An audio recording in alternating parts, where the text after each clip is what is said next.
আমার এই সুন্দর কয়েন প্ল্যান্ট এটা কেমন জানি মরা মরা হয়ে যাচ্ছে।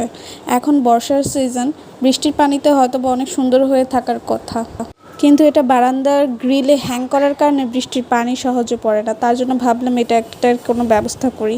পরে ছাদে নিয়ে আসছি। এই টবে মাটি এতটাই কম ছিল, পরে ভাবলাম লাল বালু দিয়ে দিই উপরে। আমার ছাদে কিছু লাল বালু ছিল, লাল বালু দিয়ে উপরে অনেকটা ফিল আপ করে দিছি, যাতে মাটির অভাবে গাছটা মারা না যায়। বালু দেওয়ার পর যেসব মরা পাতা ছিল সেগুলো সব আমি তুলে ফেলছি, কারণ এগুলোর জন্য গাছটা খুব বিশ্রী দেখাচ্ছিল।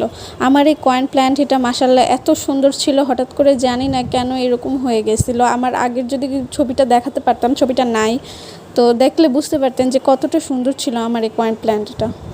পাতা ছিঁড়ার পর আমি বাকি গাছগুলোর সাথে এটাকেও সেট আপ করে দিয়ে আসছি।